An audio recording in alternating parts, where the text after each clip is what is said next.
Hello, class of 2015. I am so honored to be here today. Dean Khurana, faculty, parents, and most especially graduating students, thank you so much for inviting me. The senior class committee, it's genuinely one of the most exciting things I've ever been asked to do. I have to admit, primarily because I can't deny it, as it was leaked in the WikiLeaks release of the Sony hack, that when I was invited, I replied, and I directly quote my own email, "Wow, this is so nice. I'm gonna need some funny ghostwriters. Any ideas?" This initial response, now blessedly public, was from the knowledge that at my class day, we were lucky enough to have Will Ferrell as class day speaker, and that many of us, hungover or even freshly high, mainly wanted to laugh. So I have to admit that today, even 12 years after graduation, I'm still insecure about my own worthiness. I have to remind myself today, you are here for a reason. Today, I feel much like I did when I came to Harvard Yard as a freshman in 1999, when you guys were, to my continued shock and horror, still in kindergarten. I felt like there had been some mistake, that I wasn't smart enough to be in this company, and that every time I opened my mouth, I would have to prove I wasn't just a dumb actress. So I start with an apology. This won't be very funny. I'm not a comedian, and I didn't get a ghostwriter. But I am here to tell you today, Harvard is giving you all diplomas tomorrow. You are here for a reason. Sometimes your insecurities and your inexperience may lead you to embrace other people's expectations, standards, or values. But you can harness that inexperience to carve out your own path, one that is free of the burden of knowing how things are supposed to be, a path that is defined by its own particular set of reasons. The other day, I went to an amusement park with my soon-to-be 4-year-old son, and I watched him play arcade games. He was incredibly focused, throwing his ball at the target. Jewish mother that I am, I skipped 20 steps and was already imagining him as a major league player with what his aim and his arm and his concentration.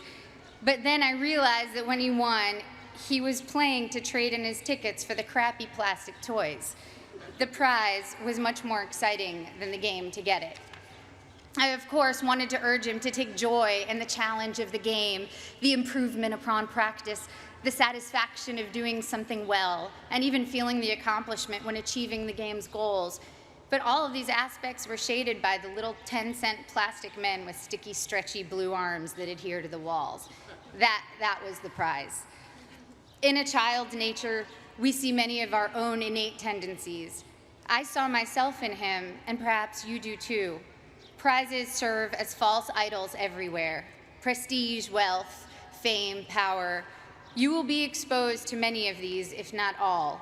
Of course, part of why I was invited to come speak today, beyond my being a proud alum, is that I've accrued some very coveted toys in my life, including a not-so-plastic, not-so-crappy one, an Oscar. So we bump up against a common trope, I think, of the commencement address, people who have achieved a lot telling you that the fruits of achievement are not always to be trusted. But I think that contradiction can be reconciled and is in fact instructive. Achievement is wonderful when you know why you're doing it, and when you don't know, it can be a terrible trap. I went to a public high school on Long Island, Syosset High School. Ooh, hello, Syosset. The girls I went to school with had Prada bags and flat-ironed hair, and they spoke with an accent I, who had moved there at age 9 from Connecticut, mimicked to fit in. Florida oranges, chocolate cherries. Since I'm ancient and the internet was just starting when I was in high school, people didn't really pay that much attention to the fact that I was an actress. I was known mainly at school for having a backpack bigger than I was and always having whiteout on my hands, as I hated seeing anything crossed out in my notebooks. I was voted for my senior yearbook most likely to be a contestant on Jeopardy, or code for nerdiest. When I got to Harvard, just after the release of Star Wars Episode 1, I knew I would be starting over in terms of how people viewed me. I feared people would assume I had gotten in just for being famous, and that they would think I was not worthy of the intellectual rigor here. And they would not have been far from the truth. When I came here, I had never written a 10-page paper before. I'm not even sure I'd written a 5-page paper. I was alarmed and intimidated by the calm eyes of fellow students who came here from Dalton or Exeter, who thought that compared to high school, the workload here was easy. I was completely overwhelmed and thought that reading 1,000 pages a week was unimaginable, that writing a 50-page thesis was just something I could never do. I had no idea how to declare my intentions. I couldn't even articulate them to myself. I had been acting since I was 11, but I thought acting was too frivolous and certainly not meaningful. I came from a family of academics and was very concerned with being taken seriously. In contrast to my inability to declare myself, on my first day of orientation freshman year, 5 separate students introduced themselves to me by saying, "I'm going to be president. Remember I told you that." Their names, for the record, were Bernie Sanders, Mark Rubio, Ted Cruz, Barack Obama, and Hillary Clinton. In all seriousness, I believed every one of them. Their bearing and self-confidence alone seemed proof of their prophecy, where I couldn't shake my self-doubt. I got in only because I was famous. This was how others saw me. It was how I saw myself. Driven by these insecurities, I decided that I was going to find something to do at Harvard that was serious and meaningful, that would change the world and make it a better place. At the age of 18, I had already been acting for 7 years and assumed I'd find a more serious and profound path in college. So freshman fall, I decided to take neurobiology and advanced modern Hebrew literature because I was serious and intellectual. Needless to say, I should have failed both. I got B's for your information, and to this day, every Sunday, I burn a small effigy to the pagan gods of great inflation. But as I was fighting my way through Aleph Bet Yehoshua in Hebrew and the different mechanisms of neural response, I saw friends around me writing papers on sailing and pop culture magazines, and professors teaching classes on fairy tales and the Matrix. I realized that seriousness for seriousness' sake was its own kind of trophy, and a dubious one, a pose I sought to counter some half-imagined argument about who I was. There was a reason I was an actor. I love what I do. And I saw from my peers and my mentors that that was not only an acceptable reason, it was the best reason. When I got to my graduation, sitting where you sit today, after 4 years of trying to get excited about something else, I admitted to myself that I couldn't wait to go back and make more films. I wanted to tell stories, to imagine the lives of others, and help others do the same. I had found, or perhaps reclaimed, my reason. You have a prize now, or at least you will tomorrow. The prize is a Harvard degree in your hand, but what is your reason behind it? My Harvard degree represents for me the curiosity and invention that were encouraged here, the friendships I've sustained, the way Professor Graham told me not to describe the way light hit a flower, but rather the shadow that the flower cast, the way Professor Scarry talked about theater as a transformative religious force, how Professor Coslin showed how much of our visual cortex is activated just by imagining. Now, granted, these things don't necessarily help me answer the most common questions I'm asked. What designer are you wearing? What's your fitness regime? Any makeup tips? But I have never since been embarrassed to myself ask what I might previously have thought was a stupid question.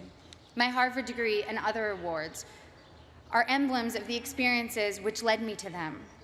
The wood-paneled lecture halls, the colorful fall leaves, the hot vanilla at Toscanini's, reading great novels in overstuffed library chairs, running through dining halls screaming, "Ooh, ah, city step, city step, city step, city step." Woohoo! It's easy now to romanticize my time here, but I had some very difficult times here too.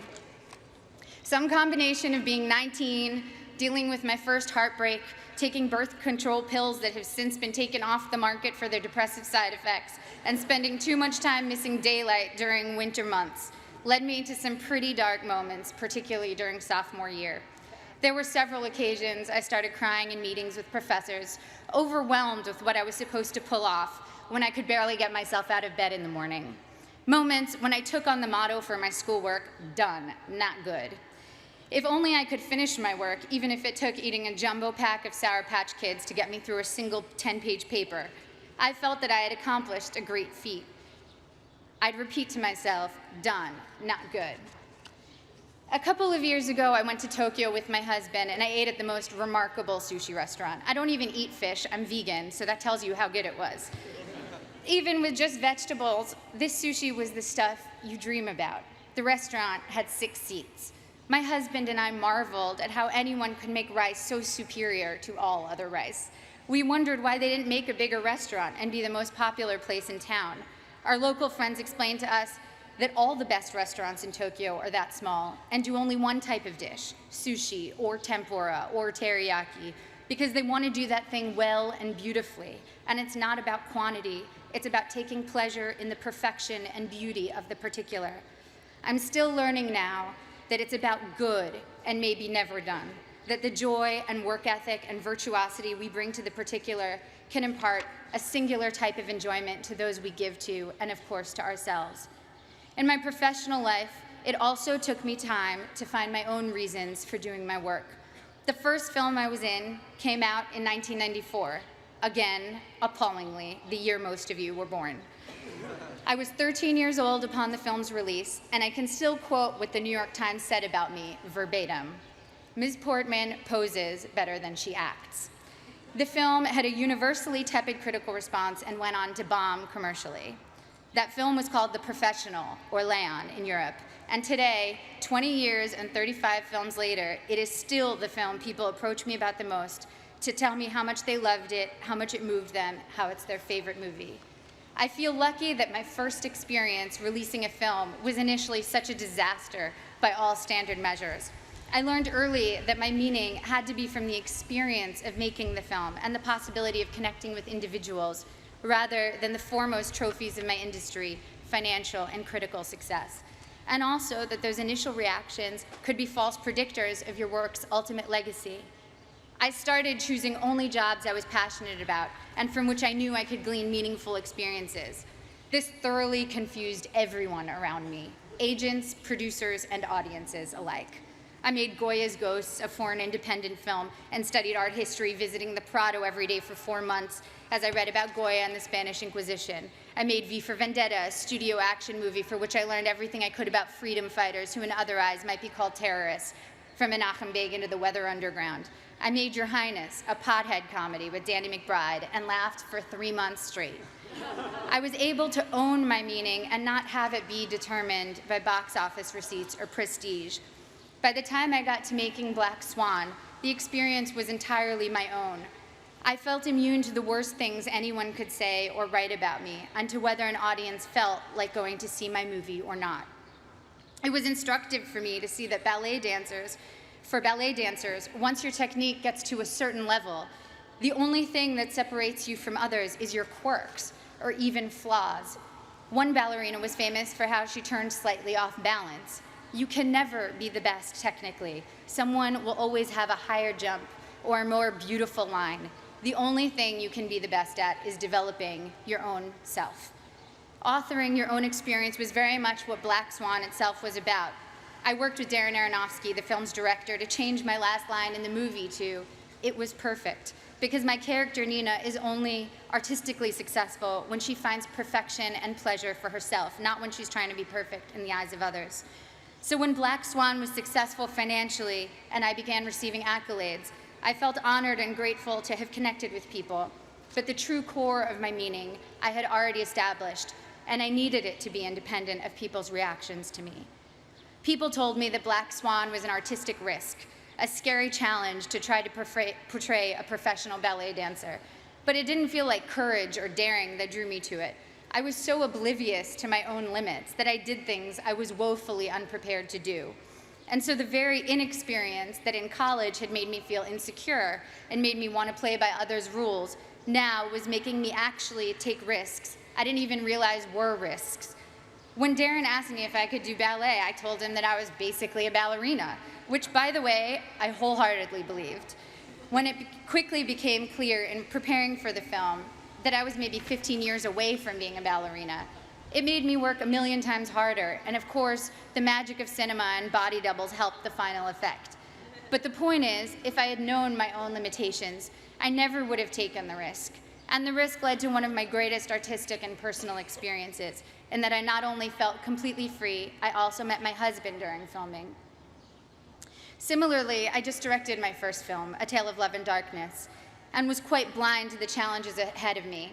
The film is a period film, completely in Hebrew, in which I also act, with an 8-year-old child as a co-star. All of these are challenges I should have been terrified of, as I was completely unprepared for them. But my complete ignorance as to my own limitations looked like confidence and got me into the director's chair. Once there, I had to figure it all out, and my belief that I could handle these things, contrary to all evidence of my ability to do so, was half the battle. The other half was very hard work. The experience was the deepest and most meaningful one of my career. Now, clearly, I'm not urging you to go perform heart surgery without the knowledge to do so. Making movies, admittedly, has less drastic consequences than most professions and allows for a lot of effects that make up for mistakes. The thing I'm saying is, make use of the fact that you don't doubt yourself too much right now.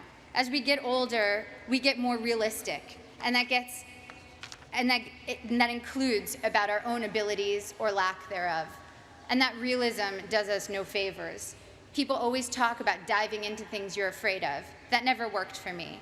If I'm afraid, I run away, and I would probably urge my child to do the same. Fear protects us in many ways.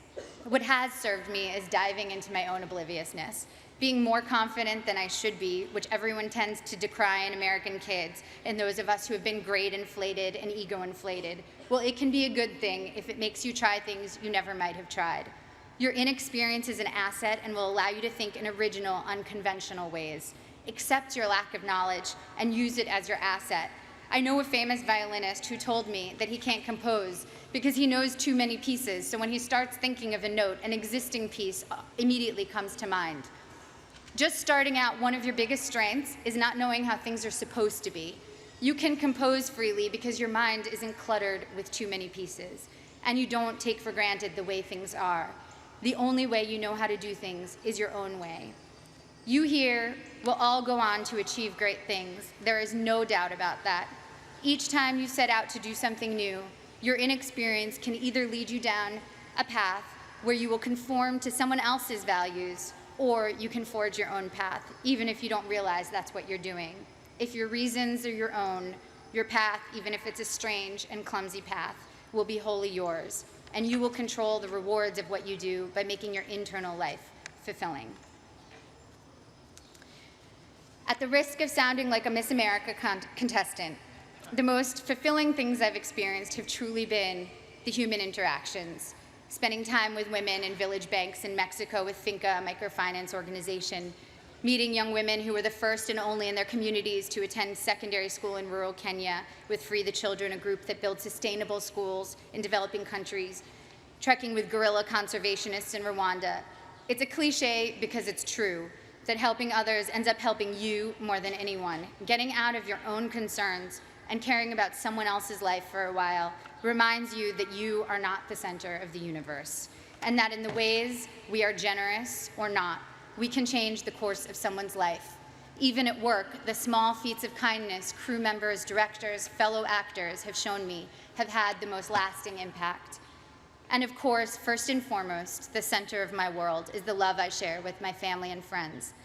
I wish for you that your friends will be with you through it all, as my friends from Harvard have been together since we graduated. My friends from school are still very close. We have nursed each other through heartaches and danced at each other's weddings. We've held each other at funerals and rocked each other's new babies. We've worked together on projects, helped each other get jobs, and thrown parties for when we've quit bad ones. And now our children are creating a second generation of friendship as we look at them toddling together, haggard and disheveled working parents that we are. Grab the good people around you, don't let them go. The biggest asset this school offers you is a group of peers that will be both your family and your school for life. I remember always being pissed at the spring here in Cambridge, tricking us into remembering a sunny yard full of laughing frisbee throwers after 8 months of dark, frigid library dwelling. It was like the school had managed to turn on the good weather as a last memory we should keep in mind that would make us want to come back. But as I get farther away from my years here, I know that the power of this school is much deeper than weather control. It changed the very questions I was asking. To quote one of my favorite thinkers, Abraham Joshua Heschel, To be or not to be is not the question. The vital question is how to be and how not to be. Thank you. I can't wait to see how you do all the beautiful things you will do.